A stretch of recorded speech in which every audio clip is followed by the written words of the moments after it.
Hello, hi, praise the Lord, जय मसीह की आप सभी को। आप सभी लोग कैसे हैं? मैं उम्मीद करता हूँ आप सभी लोग बहुत अच्छे हैं। परमेश्वर की दया से परमेश्वर ने आप सभी को सँभाल के रखा है और ये हमारे लिए एक सौभाग्य की बात है कि एक नए दिन में इस नए साल के तीसरे दिन में आज हम देखने पाए हैं। मेरे प्यारे बहुत सारे लोग ऐसे होंगे जो आज शायद इस दिन को नहीं देखने पाए। तो ये हमारे लिए सौभाग्य की बात है कि परमेश्वर के अनुग्रह से, उसकी दया से हम आज जीवितों की दुनिया में पाए जाते हैं। तो मेरे प्यारो, हर एक लोग, चाहे आप मसीही हो, चाहे आप गैर मसीही हो, परमेश्वर आपके जीवन में काम करे, परमेश्वर आपके दिल में काम करे, क्योंकि जब यीशु मसीह का जन्म हुआ, यीशु मसीह संसार में आया, परमेश्वर ने अपने प्यारे पुत्र को इस संसार में जब भेजा, तो ये नहीं कहा कि केवल मसीहियों के लिए या फिर केवल इज़राइलियों के लिए, बल्कि सभी के पापों के लिए वो बलिदान होने के लिए आया है। तो दैट मीन्स ये वचन हम सभी के लिए है। इसमें कोई चुनाव करने की आवश्यकता नहीं है, भेदभाव करने की आवश्यकता नहीं है, या फिर ऊँचा-नीचा के लिए नहीं, बल्कि हर एक लोगों के लिए ये वचन क्या है, एक सा है और एक सा ये काम करेगा। आमीन। तो आइए मेरे प्यारो, आज हम लोग अपने चर्चा में आगे बढ़ेंगे। जैसे कल तक हमने देखा था कि यीशु मसीह का पहाड़ी उपदेश, और वो निरंतर अभी और भी आगे कुल 6 उपदेश हैं इसके बाद भी, जो कि बहुत ही महत्वपूर्ण है मसीही जीवन के लिए, इंसानियत के लिए और अपने जीवन में आगे बढ़ने के लिए। तो मेरे प्यारो, पिछले कल में हम लोगों ने देखा था कि व्यवस्था की शिक्षा के विषय में, यानी कि लॉ के विषय में, कि कैसे पुराने नियम में परमेश्वर ने दिया था, फिर उसको बदल करके, या फिर कह सकते हैं कि उसके बदले में अपने प्यारे पुत्र को क्या कर दिया, बलिदान। उसे पूरा करने के लिए यीशु मसीह संसार में उसको आना पड़ा। तो मेरे प्यारो, आज एक वैसा ही एक टॉपिक है। आप इसी 5 अध्याय में ही 21 पद से लेके 26 पद तक जब आप देखेंगे तो पाएँगे वहाँ पे हेडिंग है क्रोध और हत्या। तो ये बहुत ही सीधा और सरल ये टॉपिक है। जैसे मैं ज़्यादा देर समय नहीं लूँगा आपका। तो ये बहुत ही सीधा और सरल टॉपिक है कि क्रोध और हत्या के विषय में। तो मेरे प्यारो, हर एक ग्रंथ में, हर एक जो भी किसी भी धर्म के जो ग्रंथ हैं, हर एक जगह में क्रोध को और हत्या को गलत ही कहा गया। तो मेरे प्यारो, यहाँ पे यीशु मसीह जब प्रचार कर रहा था, जब पहाड़ी उपदेश दे रहा था, वहाँ पे बहुत सारे लोग थे, आम जनता थी, आम लोग थे, यीशु मसीह के चेले लोग थे, और सबसे महत्वपूर्ण वहाँ पे सदूकी और फरीसी लोग थे, जो अपने आप को सोचते थे कि मैं क्या हूँ, पवित्र हूँ। जो अपने आप को सोचते थे कि हम लोग क्या हैं, बहुत पवित्र लोग हैं, और स्टिल अभी तक इज़राइली लोग जो है ना, अपने आप को समझते हैं कि वो बहुत पवित्र हैं। उनका जाति जो है ना, आप अगर गूगल करेंगे, आप हर एक धर्म को अपना सकते हैं, लेकिन यहूदी धर्म आपको अपना करके नहीं मिलेगा, आपको उसमें पैदा होना पड़ेगा। तो ये थोड़ा इसमें बातें करेंगे तो बहुत सारी बातें हैं, लेकिन जो हमारे लिए महत्वपूर्ण है मेरे प्यारे, जो इस वचन के द्वारा परमेश्वर का वचन जो हमसे बातें करता है, जो मुझे लगता है कि हमारे लिए जो महत्वपूर्ण है, वो ये चीज़ है कि परमेश्वर हमारे आंतरिक जीवन को देखता है, हमारे अंतरात्मा को देखता है, हमारे दिल को देखता है, हमारे हृदय को देखता है, ना कि हमारे बाहरी मनुष्यत्व को। क्योंकि बाहर से हम दिखने में बहुत सुंदर हो सकते हैं, बहुत अच्छे लग सकते हैं, बहुत ज़ोरों से हम प्रार्थना कर सकते हैं, बहुत अच्छे गीतों को गा सकते हैं, लेकिन मेरे प्यारो, हमारे दिल में क्या है, वो है महत्वपूर्ण। तो परमेश्वर हमारे दिल को जाँचने वाला परमेश्वर है। एक वचन से मैं शुरुआत करूँगा, ताकि आपको पता चले कि कैसा परमेश्वर है, वो क्या चाहता है, या फिर कैसा उसका स्वभाव है। तो इसी नए नियम में ही मरकुस की पुस्तक को अगर आप निकालेंगे, मत्ती के बाद है मरकुस, मरकुस उसका 7 अध्याय को जब आप पढ़ेंगे और उसके 6 पद में, एक्चुअली ये पुराने नियम को ही डिनोट कर रहा है, लेकिन हम इसको पढ़ेंगे तो जानेंगे क्या कहता है। मरकुस उसका 7 अध्याय उसका 6 पद में, उसने उनसे कहा, यशायाह ने तुम कपटियों के विषय में बहुत ठीक भविष्यवाणी की, जैसा लिखा है, ये लोग होठों से तो मेरा आदर करते हैं, पर उनका मन मुझसे दूर रहता है। देखिए, ये लोग यानी कि इज़राइली लोग, या फिर जो भी सदूकी फरीसी लोग, क्या कहता है वचन, ये लोग होठों से तो मेरा आदर करते हैं, वाह-वाही करते हैं, और लेकिन क्या कहता है, पर उनका मन मुझसे क्या है, दूर है। तो दैट मीन्स परमेश्वर ये बात जानता था, यीशु मसीह ये बात जानता था कि जो सदूकी और फरीसी लोग वहाँ पे खड़े थे, वे केवल दिखावा के लिए अपने आप को लोगों के सामने में पवित्र दिखाते थे, लेकिन उनका मन क्या था, परमेश्वर से दूर है। तो मेरे प्यारो, जो हमारे लिए सबसे महत्वपूर्ण और गंभीर बात, जो सीखने वाली बात है, कि परमेश्वर हमारे मन को जाँचने वाला परमेश्वर। आप मास्क पहने हैं, आपने अच्छे वस्त्र पहने हैं, वो चीज़ परमेश्वर नहीं देख रहा है। परमेश्वर आपके हृदय को, जो अंतर में है, जो अंदर में है, उससे क्या करता है, परमेश्वर देखता है। और इसीलिए मेरे प्यारे, एक वचन और हम पढ़ेंगे तब आप सबको शायद और भी क्लियर होगा। गलातियों की पुस्तक में, इसी नया नियम में ही है, गलातियों की पुस्तक, पहला कुरिन्थियों, दूसरा कुरिन्थियों के बाद है गलातियों की पुस्तक, और उसका 2 अध्याय और उसका 16 पद में बहुत ही महत्वपूर्ण बात कहता है। क्या कहता है? तो भी यह जानकर कि मनुष्य व्यवस्था के कामों से नहीं, पर केवल यीशु मसीह पर विश्वास करने के द्वारा धर्मी ठहरता है। देखिए, केवल व्यवस्था के काम सही हैं, पर मनुष्य व्यवस्था के कामों से नहीं, पर केवल यीशु मसीह पर विश्वास करने से क्या होता है? धर्मी ठहरता है। मेरे प्यारों, ये बहुत ही हमारे लिए पिन चुभाने वाली बात है, हमारे लिए अलर्ट होने वाली बात है कि परमेश्वर पर विश्वास करने से ही क्या हो सकता है? हमें वो उद्धार मिल सकता है, वो सैल्वेशन हमें मिल सकता है। हम उसके द्वारा ही हम क्या हो सकते हैं? धर्मी ठहर सकते हैं। ये बहुत ही महत्वपूर्ण है कि without God we are nothing, without his mercy, without his grace we are nothing. तो परमेश्वर के प्रेम के बिना, परमेश्वर के अनुग्रह के बिना हम क्या हैं? अधूरे हैं, हमारे जीवन में कुछ नहीं है। मेरे प्यारों, इसलिए भजन संहिता में जब आप पढ़ेंगे, दाऊद बहुत ही महत्वपूर्ण बात कहता है, बहुत ही आपको दिल को छूने वाला बात कहता है। भजन संहिता और उसके 24 अध्याय के उसके 4 पद में क्या कहता है? जिसके काम निर्दोष और हृदय शुद्ध है, जिसने अपने मन को व्यर्थ बात की ओर नहीं लगाया और ना कपट से शपथ खाई, वह यहोवा की ओर से आशीष पाएगा और अपने उद्धार करने वाले परमेश्वर की ओर से धर्मी ठहरेगा। देखिए, ये बहुत ही महत्वपूर्ण बात कहता है मेरे प्यारे, क्या कहता है? जिसके काम निर्दोष और हृदय शुद्ध है। अगर इंग्लिश में इसको आप पढ़ेंगे तो क्या कहता है वहाँ पे? Clean hands and pure heart. Clean hands and pure heart, ये बहुत ही महत्वपूर्ण चीज़ हमारे लिए है मेरे प्यारों की जिनके काम निर्दोष है और जिनके हृदय शुद्ध है, क्या कहता है? वह यहोवा की ओर से आशीष पाएँगे और अपने उद्धार करने वाले परमेश्वर की ओर से धर्मी ठहरेंगे। वचन बता, जब यीशु मसीह पहाड़ी उपदेश देने के लिए शुरू करता है, जिनके धन्य है, जिनके मन शुद्ध है, वे परमेश्वर को देखेंगे। हालेलुया! तो मेरे प्यारों, हमारे जीवन का ये एक बहुत ही विशेष आधार है। हमें ये जानना है कि परमेश्वर हमारे दिखावे से खुश नहीं होता, परमेश्वर हमारे पहनावे-ओढ़ावे से खुश नहीं होता। इसका मतलब ये नहीं होता कि आपको साधु बन कर के रहना है, आपको कुछ नहीं करना है। मेरे प्यारों, वो चीज़ को ऐसा नहीं लेना है हमें, बल्कि अगर हम जस्ट उस चीज़ से हम अगर फ़ोकस्ड हैं, अगर हमको लगता है कि हम बहुत वेल मेंटेन्ड रहेंगे तो परमेश्वर का नज़र हम पे रहेगा, नहीं। मेरे प्यारे, वो आपके अंतरात्मा को देखता है। एक अगर आप बाइबल में उदाहरण आप देखेंगे तो एक एक बूढ़ी स्त्री थी जिन्होंने दान दिया और जिसके जितना था उसके पास उसने दान दिया, और एक अमीर व्यक्ति आता है जिसने ढोल नगाड़े बजाते हुए क्या किए? दान किए। तो यीशु मसीह कहता है उस बूढ़ी स्त्री ने उस अमीर आदमी से क्या दिया? ज़्यादा दिया। तो दैट मीन्स परमेश्वर हमारे हृदय को, हमारे मन को जाँचने वाला परमेश्वर। तो मेरे प्यारों, और भी बहुत सारी बातें हैं, और अगर भजन संहिता में ही आप पढ़ेंगे 51 अध्याय के 10 पद में, वो कहता है मुझे धोकर शुद्ध कर, क्लीन माय सोल। और वो बहुत सारा बातें हैं कि परमेश्वर हमारे हृदय को जाँचता है, और इसलिए दाऊद बारंबार कहता है कि परमेश्वर मुझे शुद्ध कर, मुझे पवित्र कर, क्योंकि वो जानता है कि खुद से वो कुछ नहीं कर सकता। वो पाप में गिर सकता है, वो बुराइयाँ कर सकता है, वो गलत काम कर सकता है, लेकिन परमेश्वर के निकट में जब वो रहेगा तो वो शुद्ध रहेगा। हालेलुया! तो मेरे प्यारों, और आगे हम इसको बातें करेंगे और भी, लेकिन जो हमारा आज का टॉपिक है हम उसमें वापस आएँगे। जो 21 पद से लेके 26 पद तक, ये 5 पद है कुल, लेकिन मैं जल्दी-जल्दी आपके लिए पढ़ूँगा ताकि आपको समझ में आने पाए। तो बहुत ही महत्वपूर्ण यहाँ पे क्या कहता है 21 पद में, तुम सुन चुके हो कि पूर्व काल के लोगों से कहा गया था कि हत्या न करना, और जो कोई हत्या करेगा वह कचहरी में दंड के योग्य होगा। तो यहाँ पे यीशु मसीह बहुत ही क्लियर कट, इसमें कोई समझाने वाली बात नहीं है। जब आप पुराने नियम में आप देखेंगे, निर्गमन उसके 20 अध्याय उसके 13 पद में जो 8वां कमांड है, क्या कहता है? तू खून ना करना, तू हत्या ना करना। क्या कहता है? तुम सुन चुके हो कि पूर्व काल के लोगों से कहा गया था हत्या ना करना, ठीक है? यहाँ तक यीशु मसीह क्लियर है कि हत्या ना करना, और जो कोई हत्या करेगा वह कचहरी में दंड के योग्य होगा। तो ये तो हमारा देश का कानून भी बताता है कि हमें हत्या करने की आवश्यकता नहीं है। अगर हम हत्या करेंगे तो हमें सज़ा मिलेगा। तो यीशु मसीह इस बात से कुछ उलट-फेर नहीं करा। लेकिन आगे आगे एक बहुत ही महत्वपूर्ण बात 22 पद में क्या कहता है?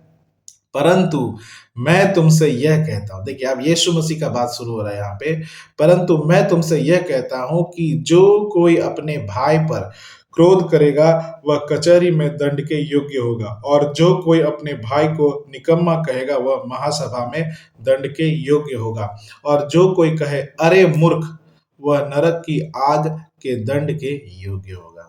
मेरे प्यारे बहुत ही गंभीर और बहुत ही कह सकते हैं बहुत स्टैंडर्ड वचन है और इसका लेवल क्या है काफ़ी हाई है। क्या कहता है यीशु मसीह?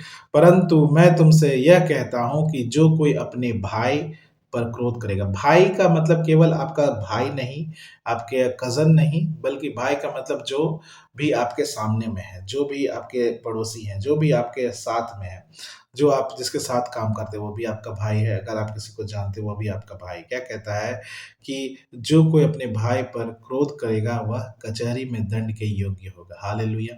मेरे प्यारे दैट मीन्स परमेश्वर हमारे मन को जाँचने वाला हम ऊपर-ऊपर तो बहुत मीठा-मीठा बोलते हैं, बहुत सारे लोगों के विषय में आप बहुत अच्छे हैं, लेकिन अंदर में हम उसके विषय में गलत सोचते हैं। अंदर में हम सोचते हैं कि ये इंसान अच्छा नहीं है या ये क्यों इतना बढ़ोतरी करा, तो हम उसके खिलाफ में सोचते हैं। तो परमेश्वर इस बात के लिए क्या करता है, हमें मना करता है। क्या कहता है? जो कोई अपने भाई पर क्रोध करेगा वह कचहरी पर दंड के योग्य होगा और जो कोई अपने भाई को निकम्मा कहेगा, वह महासभा में दंड के योग्य होगा और जो कोई कहे, "अरे मूर्ख!"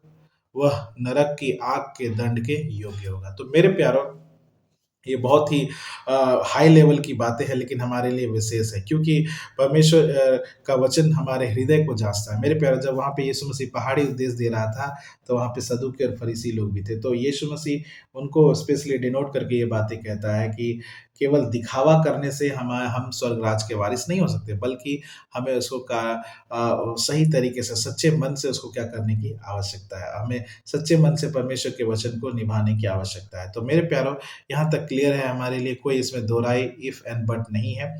23 पद में कहता है इसलिए यदि तू अपनी भेंट वेदी पर लाए और वहाँ तो स्मरण करे कि तेरे भाई के मन में तेरे लिए कुछ विरोध है। 24 तो अपनी भेंट वहीं वेदी के सामने छोड़ दे और जाकर पहले अपने भाई से मेल मिलाप कर तब आकर अपनी भेंट चढ़ा। तो ये बहुत ही कठिन लगता है सुनने में, लेकिन जो यीशु मसीह का वचन है, सो है। क्या कहता है कि अगर तुम भेंट चढ़ाते हो, अगर किसी के प्रति तुम्हारे मन में कुछ है, तो पहले तुम उसे क्या करो, उस भेंट को छोड़ कर के क्या करो तुम, मेल-मिलाप कर लो। तुम मेल-मिलाप कर लो। मेरे प्यारो ये हमारे लिए बहुत ही महत्वपूर्ण है कि हम अपने मन को क्या करें, शुद्ध करें। अपने मन को हम क्या करें, पवित्र करें। हम प्रचार करते हैं अच्छा, मैं भी कई बार प्रचार अच्छा करूँगा, लेकिन मन में अगर गंदे ख़्यालों को रखूँगा तो मैं क्या करूँगा? पाप कर रहा हूँ। हालेलुया! तो मेरे प्यारो इसमें हमें बहुत ही स्ट्रिक्ट और बहुत ही सतर्क होने की आवश्यकता है। एक वचन और पढ़िएगा इफिसियों की पुस्तक में देखिए क्या कहता है इफिसियों और उसका 4 अध्याय और उसका 6 पद में बहुत ही गंभीर और विशेष बातें हैं मेरे प्यारे। जो भी बातें मैं आपके सामने में ला रहा हूँ, क्या कहता है इफिसियों उसके 4 अध्याय 26 पद में, क्रोध तो कर पर पाप मत करो। सूर्य अस्त होने तक तुम्हारा क्रोध ना रहे। देखिए, पहले मना कर रहा है, क्या कह रहा है कि अपने भाई को निकम्मा मत कहो, उसके मन में उसके क्रोध मत करो, उसको मूर्ख मत कहो। फिर यहाँ कह रहा है क्रोध तो करो पर पाप मत करो। दैट मीन्स ठीक है, गुस्सा अगर आता है, गुस्सा आ सकता है क्योंकि हम इंसान हैं, पर हमें पाप नहीं करना है, पाप से हमें बचना है। सूर्य अस्त होने तक तुम्हारा क्रोध ना रहे, यानी कि सूर्य अस्त होने से पहले उसको क्या कर लेना है, सेटल कर लेना, उसको दूर कर लेना, उस पाप में हमें नहीं पड़ना। यानी कि सीधा-सीधी बात, हमें दूसरे को दोष नहीं लगाना, हमें दूसरे को नीचा नहीं दिखाना, हमें दूसरे के विषय में गलत नहीं करना, बल्कि हमारा मन कैसा होना चाहिए, शुद्ध होना चाहिए, हमारा मन पवित्र होना चाहिए। तो मेरे प्यारे आप कहेंगे तो फिर तो साधु बन जाइए आप। शायद हमें साधु बनने की आवश्यकता है, क्योंकि परमेश्वर हमारे मन को जाँचता है। मेरे प्यारे परमेश्वर हमारे दिल को जाँचने वाला परमेश्वर है। और कई बार हम तरक्की इसलिए नहीं करते क्योंकि हम अपने शरीर को नहीं छोड़ पाते, अपने शरीर की लालसाओं को नहीं छोड़ पाते। हमारे मन में जो भी बातें हैं, हमारी जो इच्छाएँ हैं, हमारी जो सोच है, हमारी जो परिकल्पनाएँ हैं, इसके चलते हम परमेश्वर के निकट नहीं जा पाते क्योंकि मेरे प्यारो परमेश्वर कैसा है? पवित्र है। वो पवित्र है। जब आदम और हवा ने पाप किया, जब उनको पता चला कि वे उन्होंने पाप किया, वे क्या हो गए? छुप गए। सामर्थ नहीं था कि वे उनके सामने में जाके खड़े हों या उनसे फ़ेस टू फ़ेस जाके मिले, वे छुप गए। तो मेरे प्यारो आज हम और आप भी, हम में इतनी अच्छाई नहीं, हम में इतनी पवित्रता नहीं कि हम परमेश्वर के सामने में खड़े हो पाएँ। लेकिन हमें आवश्यकता है कि हम परमेश्वर को पुकारें। जैसे दाऊद कहता है कि प्रभु तू मुझे क्या कर? शुद्ध कर, तू मुझे साफ कर, तू मुझे साफ कर, क्लींस माय हार्ट, मेरे दिल को साफ कर, मेरे मन को साफ कर। मेरे प्यारो ये बहुत ही महत्वपूर्ण चीज़ है कि हम परमेश्वर से निवेदन करें कि वो हमारे दिल को क्या करे, साफ करे। फिर आगे कहता है 25 पद में, जब तक तू अपने मुद्दाई के साथ मार्ग ही में है, उससे झटपट मेल मिलाप कर ले, कहीं ऐसा ना हो कि मुद्दाई तुझे हाकिम को सौंपे और हाकिम तुझे सिपाही को सौंप दे और तू बंदीगृह में डाल दिया जाए। मैं तुझसे सच कहता हूँ कि जब तक तू कौड़ी कौड़ी भर न दे, तब तक वहां से ना छूटने पाएगा। तो मेरे प्यारो ये यीशु मसीह हमें अलर्ट कर रहा है कि तुम उसके कारण उस बुराई में ना फंस जाओ कि एक बंदीगृह में ना चले जाओ, यानी कि एक उस दलदल में ना फंस जाओ। तो मेरे प्यारो ये बहुत महत्वपूर्ण चीज है कि यीशु मसीह हमें पहले से क्या करा, अलर्ट करा कि कैसा जीवन हमारा होना चाहिए, कैसा जीवन हमारा होना चाहिए। क्यों हमें उस पाप से बचने के लिए कह रहा है, क्यों हमें उस पाप से बचने के लिए कह रहा है, क्योंकि ये हमारे लिए ज़रूरी है कि हम जब परमेश्वर के निकट में आए तो हमारे अंदर में कुछ गलत ना होने पाए, हमारे अंदर में कुछ गलत ना है। मेरे प्यारो उसके लिए परमेश्वर सॉल्यूशन भी देता है, हमें सहायता लेना, हमारे पास सहायक है, पवित्र आत्मा हमारा सहायक है। हमें प्रार्थना करने की आवश्यकता है कि मैं कैसे अपने आप को पवित्र बनाऊँ, कैसे अपने आप को उसके सन्मुख बनाऊँ, कैसे मैं अपने आप को उस वेदी के समान बनाऊँ ताकि मैं चढ़ाया जाऊँ। जैसे हमने पहले बातें किया नमक के समान, नमक क्या होता था, लोग पुराने नियम में उसको वेदी में चढ़ाते थे, उसको परमेश्वर के सामने अर्पित करते थे। तो मेरे प्यारो जब हम अपने आप को नमक कह रहे हैं, जब यीशु मसीह हमें नमक कह रहा है, तो हमें अपने आप को पवित्र करने की आवश्यकता है। हमें अपने आप को, अगर हमारे पास वो क्षमता नहीं है, सामर्थ नहीं है, तो परमेश्वर से कहिए, प्रभु जी मैं नहीं कर पा रहा, मेरी मेरी मदद कीजिए कि मैं क्या होने पाऊँ, स्ट्रॉन्ग होने पाऊँ, मैं पवित्र होने पाऊँ, मैं तेरे वचन में आगे बढ़ने पाऊँ। एक वचन और निकालिएगा मेरे प्यारो, पहला यूहन्ना और उसका 1 अध्याय, बहुत ही महत्वपूर्ण और गंभीर बातें हैं। पहला यूहन्ना उसका 1 अध्याय और उसका 8 और 9 पद में देखिए क्या कहता है। पहला यूहन्ना उसका 1 अध्याय उसका 8 और 9 पद में क्या कहता है, यदि हम कहें कि हम में कुछ पाप नहीं, तो हम अपने आप को धोखा देते हैं। तो मेरे प्यारो आप कहेंगे कि यदि मुझ में कोई पाप नहीं, तो हम क्या करते हैं, अपने आप को धोखा देते हैं और हम में सत्य नहीं है। फिर 9 पद में क्या कहता है, यदि हम अपने पापों को मान ले, तो वह हमारे पापों को क्षमा करने और हमें सब अधर्मों से शुद्ध करने में विश्वास योग्य और धर्मी है। तो here it is the solution, यहाँ पे एक सॉल्यूशन है मेरे प्यारो, यदि हम अपने पापों को मान ले, तो वो हमारे पापों को क्षमा करने में और हमें अधर्म से दूर करने में विश्वास योग्य और धर्मी है। हालेलुया। तो मेरे प्यारो हमें इस वचन को देख के घबराने की आवश्यकता नहीं है, डरने की आवश्यकता नहीं कि कैसे मैं इस चीज़ से बचूँ। अगर आप चाहते हैं बचने के लिए, अगर आप चाहते हैं इन सब उस मुकदमे से बचने के लिए, तो मेरे प्यारो हमें कुछ करने की आवश्यकता नहीं। बनस्पत हमें कहाँ आने की आवश्यकता है? परमेश्वर के चरणों के निकट में आने की आवश्यकता है। हमें परमेश्वर के करीब में आने की आवश्यकता है और कहने की आवश्यकता है कि प्रभु जी आप मुझे क्या कीजिए? शुद्ध कीजिए, आप मुझे पवित्र कीजिए, आप मुझे शुद्ध कीजिए। मेरे प्यारा भजन संहिता को निकालिए और उसके 51 अध्याय और उसके 10 पद में दाऊद क्या कहता है, बहुत ही, क्योंकि दाऊद का जीवन जो है ना, वो परमेश्वर के समक्ष बहुत ही, परमेश्वर से बहुत पसंद करता था। क्या कहता है भजन संहिता उसके 51 अध्याय के 10 पद में, हे परमेश्वर, मेरे अंदर शुद्ध मन उत्पन्न कर और मेरे भीतर स्थिर आत्मा नए सिरे से उत्पन्न कर। देखिए कितना अच्छा प्रार्थना वो करता है दाऊद। क्या कहता है, हे परमेश्वर, मेरे अंदर शुद्ध मन उत्पन्न कर और मेरे भीतर स्थिर आत्मा नई सिरे से उत्पन्न कर। मेरे प्यारो, हमें केवल क्या कहना है, परमेश्वर के निकट में आने की आवश्यकता है। परमेश्वर वो हमें करेगा, परमेश्वर हमारे लिए करेगा, परमेश्वर हमें क्या करेगा, तैयार करेगा। मेरे प्यारो, यदि हम अपने पापों को मान ले तो वो धर्मी है, वो विश्वास योग्य है, वो उन सब चीज़ों से हमें क्या करेगा, निजात दिलाएगा। तो मेरे प्यारो हमें डरने की आवश्यकता नहीं है, घबराने की आवश्यकता नहीं है इस वचन को देख करके, क्योंकि हमें एक्टिंग नहीं करना है, हमें सदूकी और फरीसियों के जैसा नहीं बनना है, जिनका वेशभूषा बहुत पवित्र है, लेकिन अंदर में उनके कुटिलता भरी हुई है, अंदर में वे कड़वे हैं। मेरे प्यारो, परमेश्वर हमारे हृदय को जाँचने वाला परमेश्वर है, हमारे दिल को जाँचने वाला परमेश्वर, हमारे मन को जाँचने वाला परमेश्वर है। इज़राइलियों के विषय में कहता है कि वे मेरे होठों से तो वे मेरा नाम करते हैं, वे मेरा नाम लेते हैं, पर मन से क्या है, दूर है। तो मेरे प्यारो, हमें ऐसा नहीं बनना है, क्योंकि इज़राइली लोग, वो मेरे हिसाब से वो इतने मेरे पास शब्द नहीं एक्चुअली बयाँ करने के लिए। वे लोग इतने असीम, इतनी महिमा, इतनी बड़े-बड़े कामों को देखने के बाद मेरे प्यारो सोचिए समुद्र 2 भागों में बँट गया। दिस इज़ समथिंग असंभव चीज़ मतलब आप इमेजिन नहीं कर सकते। स्वर्ग में से मन्ना गिर रहा है, चट्टान में से पानी निकल रहा है और बहुत सारे बा वो जब रात में चलते थे तो आग का खंभा और जब दिन में चलते थे तो वो बादल उनके साथ होता था। तो कई सारे आश्चर्य कर्म यहाँ तक कि मिस्र देश में भी उन्होंने बड़े-बड़े कामों को देखा। पैलोठों को मरते देखा और टिड्डियों को, मेंढकों को, बहुत सारा चीज़ों को देखा उन्होंने, लेकिन मन उनका कठोर था। जब मूसा गया परमेश्वर से मिलने के लिए उन्होंने क्या बना लिया? सोने का बछड़ा बना लिया। मेरे प्यारो आज हम और आप भी थोड़ी देर के लिए जब हम परमेश्वर से दूर हो जाते हैं, हम सोने का बछड़ा बना लेते हैं। हम अपने आप में कुछ और परिकल्पना कर लेते हैं। हम अपने आप से दिमाग लगाने लगते हैं, लेकिन वचन क्या बताती है? तू अपनी समझ का सहारा ना लेना, वरन संपूर्ण मन से यहोवा पर भरोसा रखना। मेरे प्यारो आप कहेंगे कि हाँ भाई डायलॉग देने में बहुत अच्छा है, आपका प्रचार करने में बहुत आसान है। मेरे प्यारो मैं भी जिस परिस्थिति से आया हूँ या फिर अभी तक मैं हूँ, मैं उसके लिए परमेश्वर को बहुत-बहुत धन्यवाद देता हूँ।